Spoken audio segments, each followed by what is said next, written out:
Perkenalkan, nama saya Anggela Trisnawati, saya dari kelas A2 Manajemen Pagi NIM 19104141897, mata kuliah MPI, dosen Bapak Adi Mursalin SMM.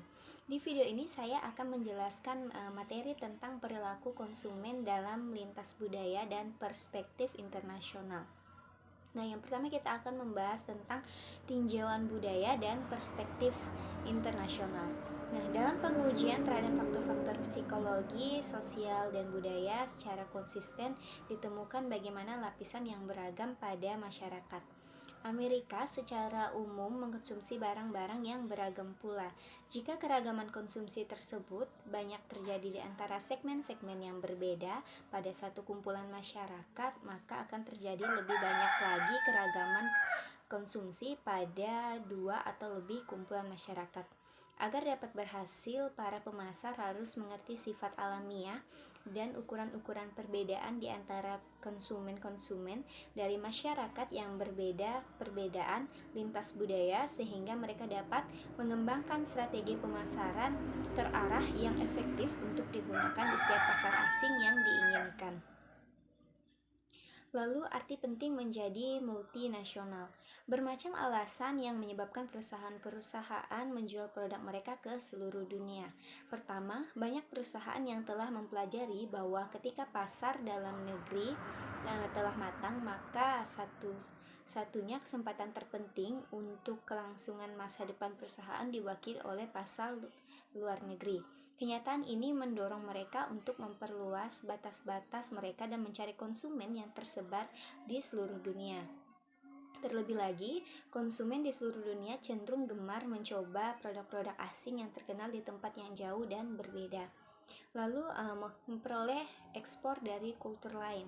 Nah, dengan banyaknya kontak yang dilakukan konsumen dengan barang-barang yang dan gaya hidup dari orang-orang yang tinggal di bagian dunia yang lain, mereka mempunyai kesempatan untuk mengadopsi cara dan produk mereka. Sebagian besar pengamatan konsumen terhadap budaya yang berbeda cenderung timbul dari inisiatif mereka sendiri.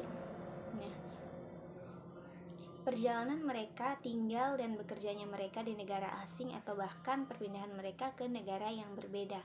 Sebagai tambahan, konsumen dapat memperoleh selera terhadap kultur yang berbeda dari kontak mereka dengan film asing, teater, seni, dan artefak, dan yang paling pasti dari pengamatan mereka terhadap produk yang berbeda dan tidak familiar di kultur mereka sendiri. Lalu ada efek negara asal. Nah, ketika konsumen memutuskan untuk melakukan pembelian, mereka mungkin akan sampai pada pertimbangan akan asal negara produk yang mereka pilih. Para peneliti menunjukkan bahwa konsumen menggunakan pengetahuan mereka tentang di mana produk tersebut dibuat sebagai evaluasi pilihan pembelian mereka. Efek negara asal ini muncul karena konsumen seringkali sadar bahwa nama perusahaan atau merek tertentu berhubungan dengan negara tertentu. Lalu, analisis konsumen secara lintas budaya.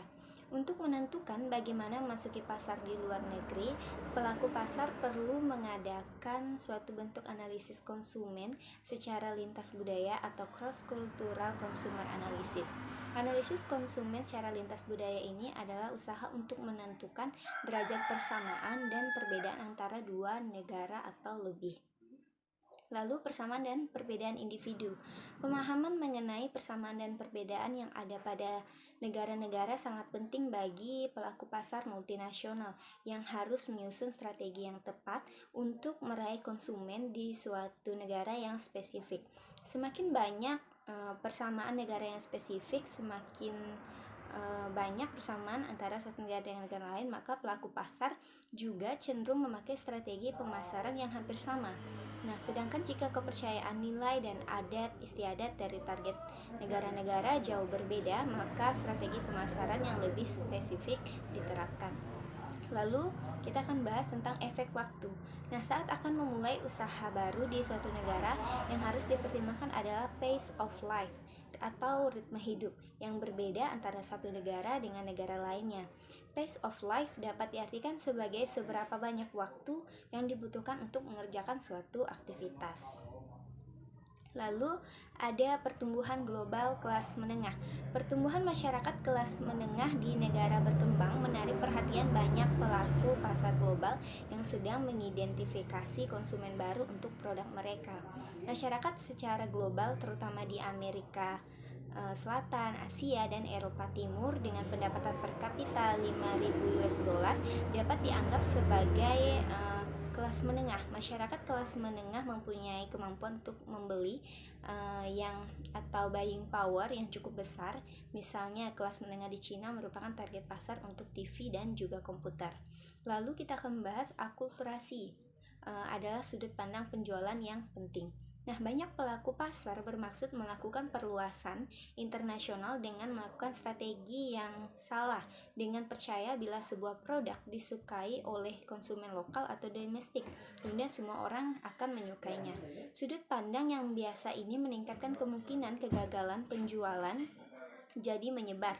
Untuk mengatasi pandangan yang sempit dan myopic culturally, pelaku pasar harus melakukan acculturation process. Mereka harus mempelajari yang relevan tentang kegunaan dan penggunaan potensial produk mereka di negara-negara asing yang menjadi target pemasaran. Lalu kita akan membahas karakteristik naluriah dari analisis lintas budaya. Biasanya sulit bagi perusahaan merencanakan bisnis di negara-negara asing untuk menjalankan penelitian lintas budaya konsumen. Misalnya sulit di negara-negara Islam di Timur Tengah untuk mengadaptasi penelitian pasar gaya Eropa. Contoh di Saudi Arabia tidak diperbolehkan untuk memberhentikan orang di jalan raya, dan perkumpulan tidak dapat dijalankan karena kebanyakan pertemuan terdiri dari 4 atau 5 orang yang dikeluarkan. Lalu kita akan membahas tentang teknik mengadakan penelitian. Dalam lintas budaya, beban bertambah terjadi karena bahasa dan penggunaan kata-kata seringkali berbeda dari satu negara ke negara lain. Masalah lain pada penelitian perdagangan internasional menekankan pada skala pengukuran. Di USA, 5 atau 7 poin skala mungkin sesuai, tetapi di negara lain 10 atau bahkan 20 poin skala mungkin dibutuhkan. Lebih jauh lagi, fasilitas penelitian pelayanan lewat telepon tersedia atau tidak tersedia di negara-negara atau wilayah tertentu di dunia. Lalu selanjutnya itu menciptakan sebuah merek dunia. Nah, beberapa perusahaan telah menciptakan produk bermerek dunia yang dihasilkan, dikemas dan diposisikan dengan cara yang sama tanpa menghiraukan negara di mana produk itu dijual. Penjual produk-produk dengan pasar yang luas menggunakan sebuah word branding strategi.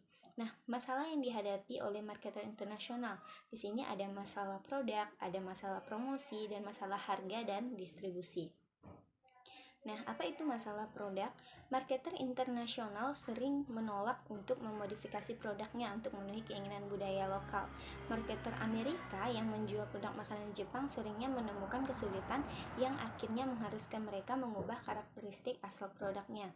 Contoh lain, perusahaan besar Kellogg berusaha menghindari berbagai jebakan budaya yang berhubungan dengan pasar makanan yang cross kultur dalam ekspansi internasionalnya. Lalu yang kedua ada masalah promosi. Nah, ketika berkomunikasi dengan konsumen di berbagai negara, pesan promosi harus konsisten dengan bahasa dan juga budaya yang tepat dengan target masyarakatnya. Lalu masalah harga dan distribusi. Nah, marketer internasional harus menyesuaikan peraturan harga dan juga distribusi mereka dengan tradisi ekonomi dan tradisi lokal. Baiklah, sekian penjelasan dari saya. Kurang lebihnya saya minta maaf. Sekian dan terima kasih.